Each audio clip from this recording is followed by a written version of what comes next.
Before we get in the video, please like, make sure to subscribe,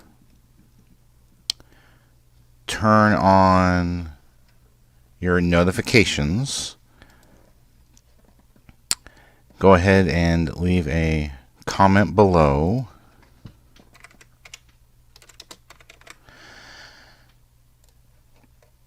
and click on the how you can help, which brings up the Family Friendly Game website and gives you lots of ideas how you can help us.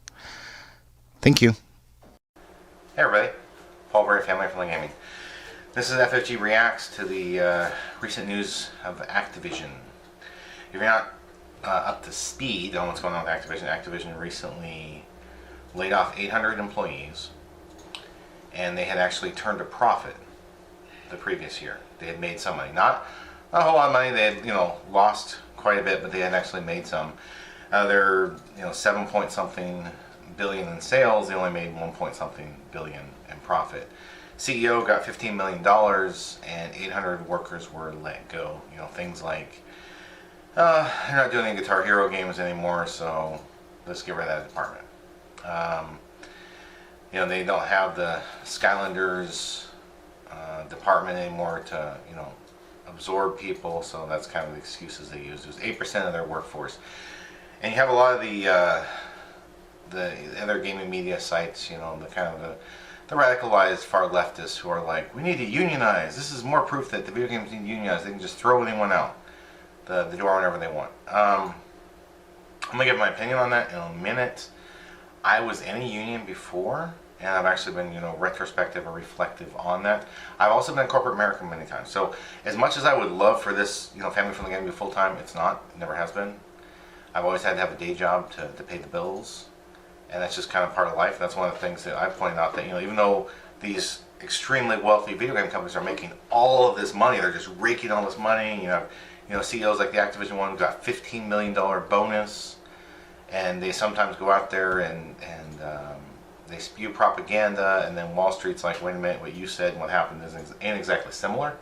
Well, it kind of happened, but then he still gets $15 million for those lies. You got to go, how many employees' salaries could that have been? How many could they have kept if they wouldn't have given him $15 million? Let's say a $100,000 salary per employee. That's like 150 employees they could have kept if they wouldn't have given him that money. So there's definitely some logic to that. Now, I know in corporate America, they can let you go, especially at work states, or at will work states, however they call it. They can let you go for any reason. I mean, a manager can lie about something and let you go. And HR, you will find, is no help. They're no assistance. They're not, the employee's friend. HR is there to protect the company and try to stop any lawsuits against the company. So don't expect, help from HR department in corporate America. And I've seen it. I've seen, like when I worked at Acredo and Express Scripts bought Medco owned Acredo, the Medco CEO got like $10 million for selling the company, and there were like, I can't remember how many thousands of workers who lost their jobs. They just, hey, you lose your job, lose your job, lose your job. People lost their homes, cars, and this guy got $10 million. They just got, goodbye, have a nice life from the company. And so that's just, they call it synergy, because you have two people and two companies when they merge doing the same job, and so they only need one of them. A lot of times it's politics. The company buying out the other company, they like to keep their own because they consider them loyal, and they're kind of invading. So you have that. So I personally am not really that big or fond of a lot of what happens in corporate America. I know that they treat people like dirt a lot of times.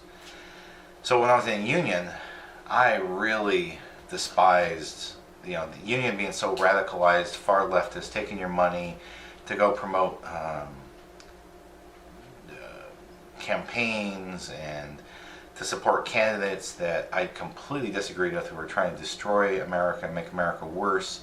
It was like they would sit there and funnel a bunch of money to them, and then those politicians would make sure to funnel a bunch of money back to the unions, and so the corruption there also bothered me. With that said, I got the most promotions, the most raises, when I worked in a union.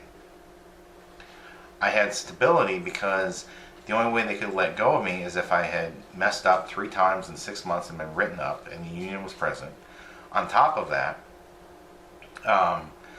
if they had to have layoffs, they would go by seniority. So if, this new person's here and we got to get rid of some jobs, well, the new person goes. The people who have been there longer get to stay. So like at Activsion, people have been there like 10 years and were just thrown to the street.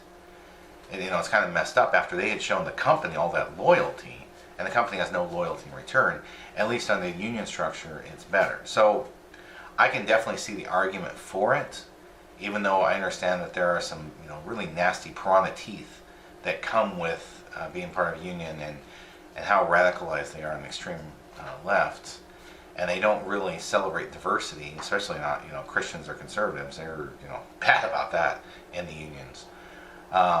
So there's definitely, it's not like we got this wonderful win. You got a win and a loss in some columns. And it's the same with corporate America. You have, more money, but you may not last as long. You never know. You never have the stability.